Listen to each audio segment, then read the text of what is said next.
I'd like to move on. We're here to recognize your great chairman, Collin Peterson. Obviously, he's been a longtime voice for not only Western Minnesota, but all of the rural part of the state. And that we're here to look at his 2018 record on growth and growing business. Whether it's been removing some of the burdensome taxes of our healthcare system, or streamlining Dodd-Frank, making it easier for our Main Street lenders to work in a world of larger banks, of a Wells Fargo or a BMO Harris or a U.S. Bank. Congressman has been there to help our Main Street lenders. And in 2019, he's been a great leading voice on trade, and we're very lucky to have him in Congress. So without much more talking from me, I'd like to thank him for being a friend of business and a champion of free enterprise. Thanks, Chairman.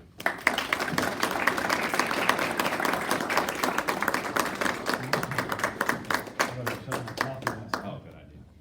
So we're going to do this officially? Yeah, should we do a picture? Okay. Here, I think you should probably hold it. All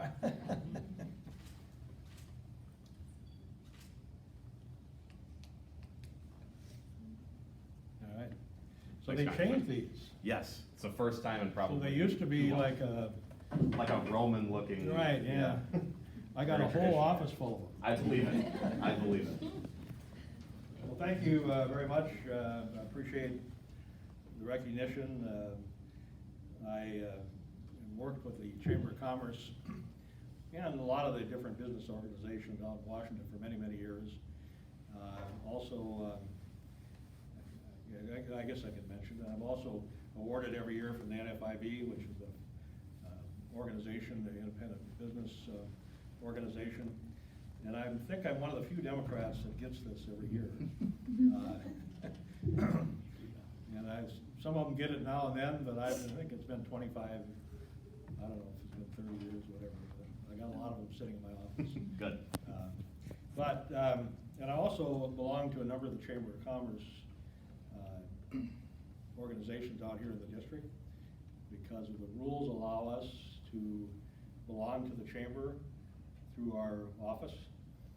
And we have offices in Detroit Lakes, and Thief River Falls, and Wilmer, and Marshall, and Redwood Falls, and we got another guy that roams around down the southeast part. So we have a lot of offices in the district, and we belong to a lot of Chamber of Commerces. Because in these small communities, that's one of the mainstays of the community. It's one of the places where people get engaged and do volunteer work and other promotion for the community, and so we like to support that whenever we can. As was said, I'm chairman of the Agriculture Committee for the second time. I've been the head of the Ag Committee for the Democrats for 16 years. But when we took the majority back, then I became chairman again. I was chairman for 4 years back, 07 to 11, when we did the 08 Farm Bill. And then I did the 13 and the 18 Farm Bill as a minority member. And now I'm back as chairman. We just finished in December the 2018 Farm Bill.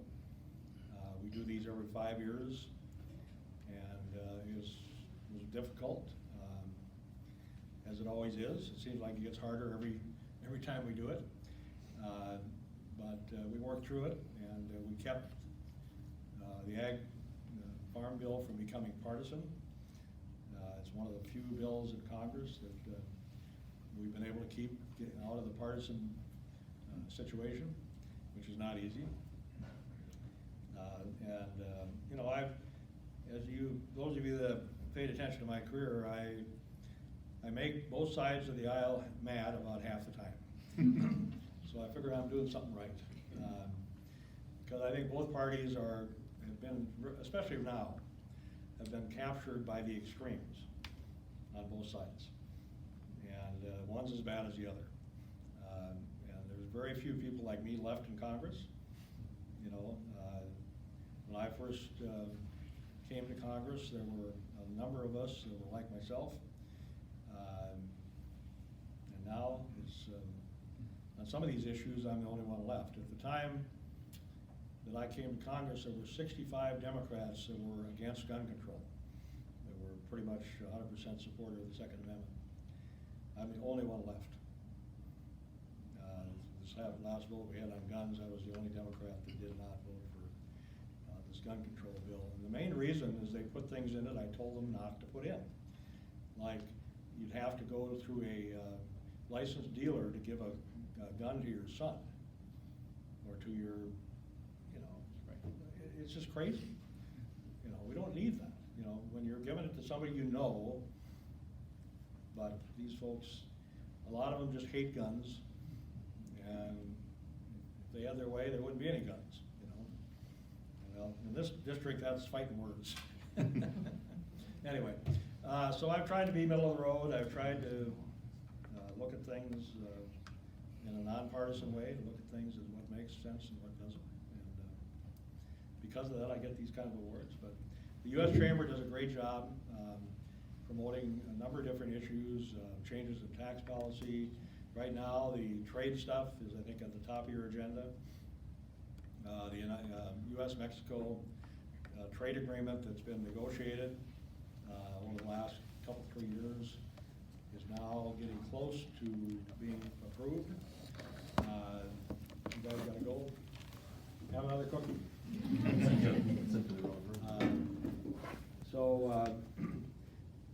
I've met with Lighthizer, who is our trade negotiator, a number of times, and I told him, as long as you don't screw up the positive things that we have in agriculture and NAFTA, you know, as long as you make it as good as NAFTA and maybe a little better, I'll support it. And he came back with an agreement that did exactly that. It's not a big change from NAFTA, but it maintains the ag stuff. It gives us a little bit more in dairy, a little bit more in pork. So it's on the whole a good agreement for agriculture.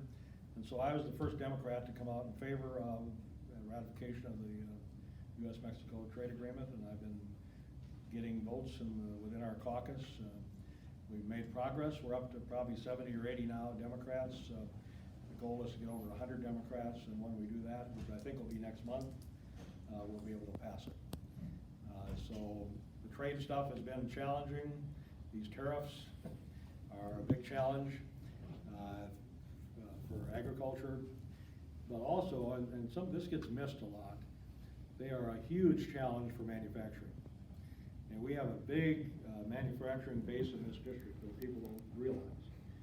It's one of the biggest employers that we have in our district, and they're getting clobbered by these tariffs. You know, a lot of them have Chinese stuff in their supply chain, and we've been trying to get them exemptions, like Polaris. 15% of their machines that are made in Roseau are sourced, the parts are sourced out of China. And these tariffs have significantly increased the price of the Rangers and the snowmobiles and ATVs. So we're trying to get an exemption for them, because the people that are not buying from China, who are actually manufacturing not in the United States, like Polaris is, they're manufacturing in Canada or in Mexico or some other place, they don't have these tariffs. So it's put them at a disadvantage. And a number of our manufacturers have been clobbered by this. Felling Trailers down in the Sauk Center, I've been there 2 or 3 times. This was 2 years ago when they first did this. Their steel prices went up 45%, you know, and that gets transferred into the whole price of the whole situation. So I'm not a fan of these tariffs. When they came out, I told people I was against them. I think it was a mistake, but the president decided he was going to do it, and we're working through it. We'll see where it all ends up. I don't know. He changes his mind every morning, so we'll see where it ends up. So thank you for being here. A lot of you are in the nursing program. How many of you are in the nursing program? Most of you? So it was a year ago, 2 years ago, I was here and had a tour through your program. Was it 2 years ago? About a year ago. A year ago? And so thank you for signing up, because this is a huge issue in my district, shortage of nurses.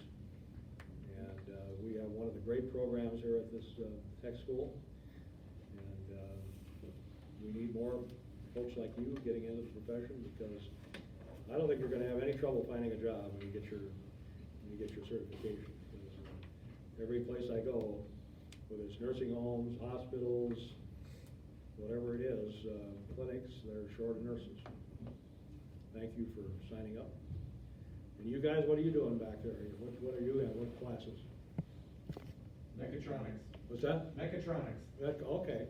I think I went through your operation a couple years ago too. Actually, this is my first year instructor here, so I wouldn't know, but thank Yeah, you. because you're back over here, right? Yep, correct. Yeah. So, and you're actually training people that are going to work in these manufacturing facilities. Correct. In the district. Yep. And that's hugely important as well.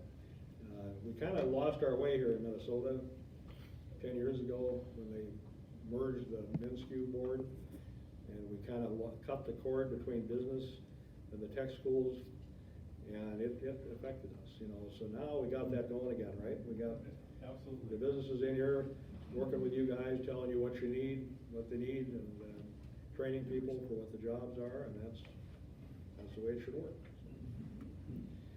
Anyway, I could go on and talk more and put you to sleep, but does anybody have any questions? I didn't talk about healthcare. It is a big problem, and it's too expensive, and I don't know how to fix it. If I did, maybe I'd be running for president, if I had rocks in my head. But, you know, it's just not affordable to have to pay $20,000 a year. And then have, you know, deductibles and other things on top of that. So somehow or another, we've got to get control of these costs. You know, we got to get control of the pharmaceutical industry that's also gotten way out of whack. You know, causing a lot of problems like insulin and other things that are affecting people on a daily basis. So I'm not on that committee that deals with that. I got enough problems dealing with the ag farm bill, but I do try to help when I can. So how many of you know about critical access hospitals? Anybody know what that is? You're going to probably end up working in one of them. Critical access hospital are small hospitals that are designated that way because they're closer to the community. You know, they're every 40 miles, 50 miles, and so we've maintained those so that people have access to emergency care and other things on a basis that is somewhat reasonable in terms of driving. Back in 2003, we overhauled the Medicare system, and at the time, the chairman of the committee that was a Republican, that had this bill, was trying to find a Democrat that would work with him. And he couldn't find one single Democrat on his committee that would work with him. So he came to me. And I had gotten to know this guy on a couple of trips that we had taken together. And he's kind of a prickly character, and he was not that easy to work with. But I said, well, if you'll work with me on critical access hospitals, I'll work with you on what you're trying to do. So what he was trying to do was to create Medicare Advantage. And I don't know if you know what that is, but Medicare Advantage is a kind of a one-stop shop plan where the private sector provides the coverage. They take your Medicare payments and then they cover your bills. And in some cases they cover more than the traditional Medicare system does because of the way it's structured. And it provides some competition in the system because you've got private companies competing with each other for premiums and so forth. Well, the Democrats hated this idea. They thought it was going to destroy Medicare, they thought it was going to be the worst thing that ever happened. And I didn't think it was that bad of an idea, so we got to work on this. So he put $10 billion into the bill for critical access hospitals. And, you know, then I worked with them as we put the bill together. And at the end of the day, after 6 months of negotiating and working, we ended up with a bill that created Medicare Advantage, and it also put $38 billion into critical access hospitals. So at the time, you had to be 15 beds or less to be a critical access hospital. So we had a lot of people out here that were above the 15 beds, that were maybe at 20 beds, you know, so they couldn't qualify for this special category. So what he did is he raised the 15 beds to 25, and then also gave them some flexibility, and we put 101% of your cost into the formula. So if you're a critical access hospital, you get reimbursed for whatever it costs you to run that hospital, plus 1%. So you're not gonna get rich with that, obviously, but you're gonna be able to at least keep in business. It's a huge deal. And I said, the Medicare Advantage was created. So the bill came to the floor, and the Democrats were trying to defeat it. And I'll remember that night that they couldn't get enough votes on the Republican side. And I only had 3 votes from the Democrats that I could deliver, but that was not my job. So they held the board open for 5 hours, and it's the longest time in history they've held the board open.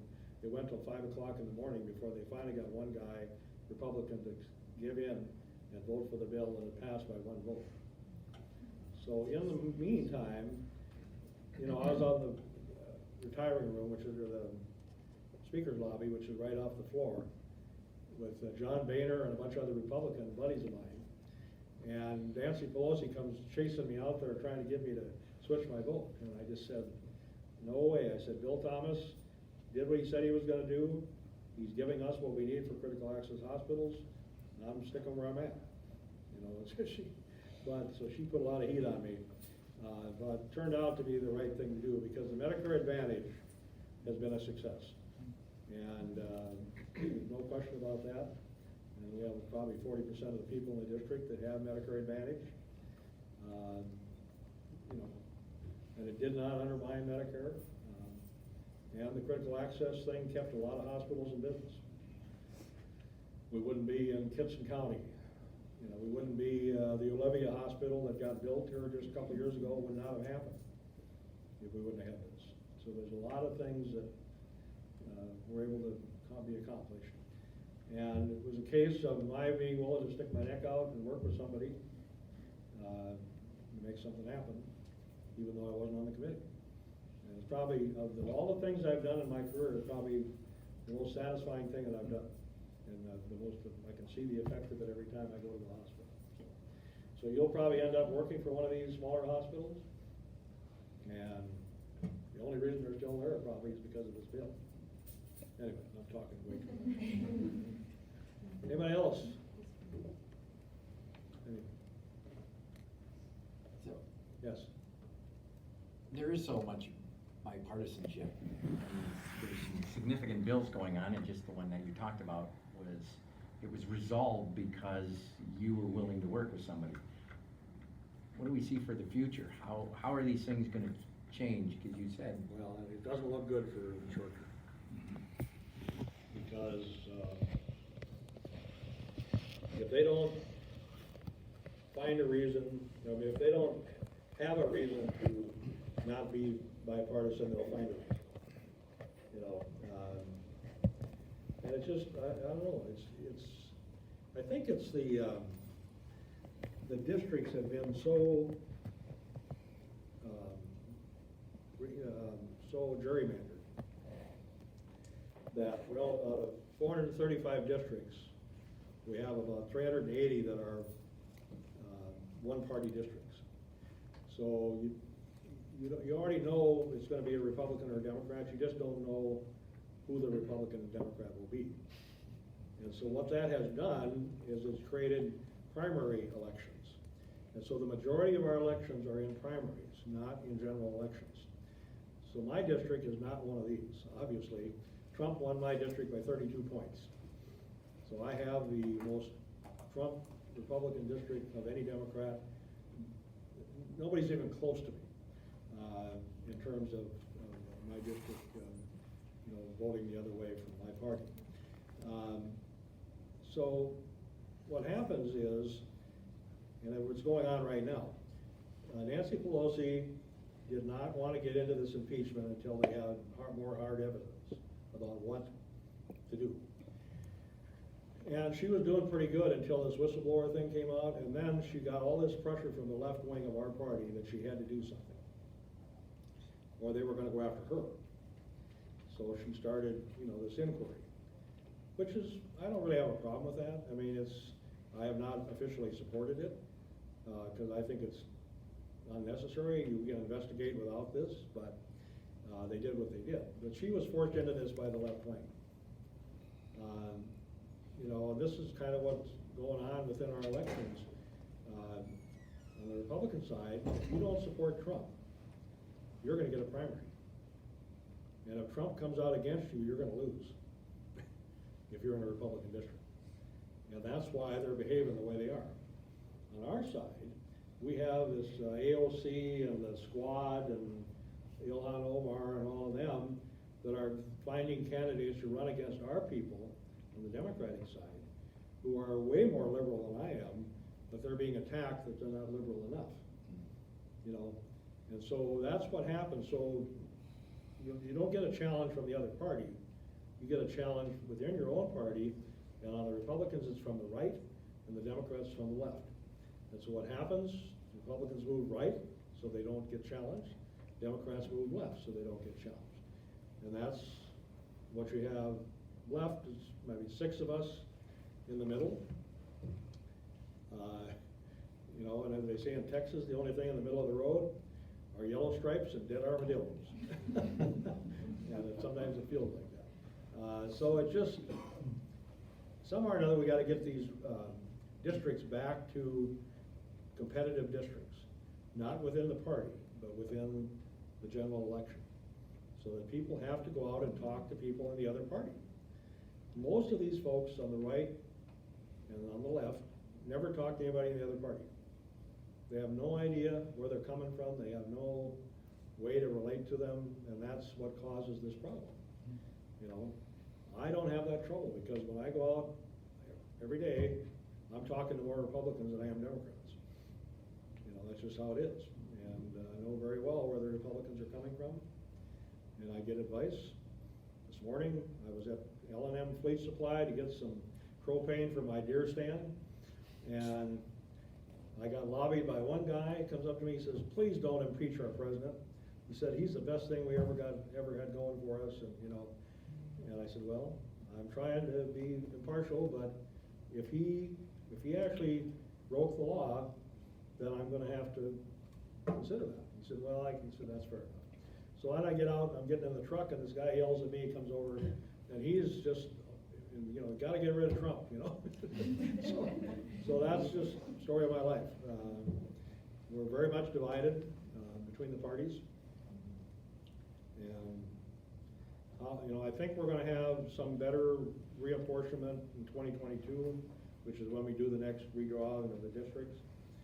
And hopefully that will achieve some more balance. And, we'll see.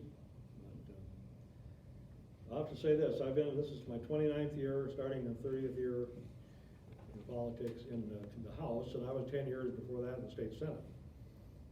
And I have never seen anything like this, what's going on. It's just crazy. So my advice to you is, don't watch Fox News, don't watch MSNBC, don't watch CNN, don't watch any of that stuff. Go hunting or something.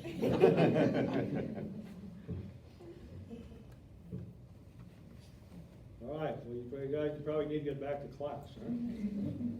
So, again, thank you for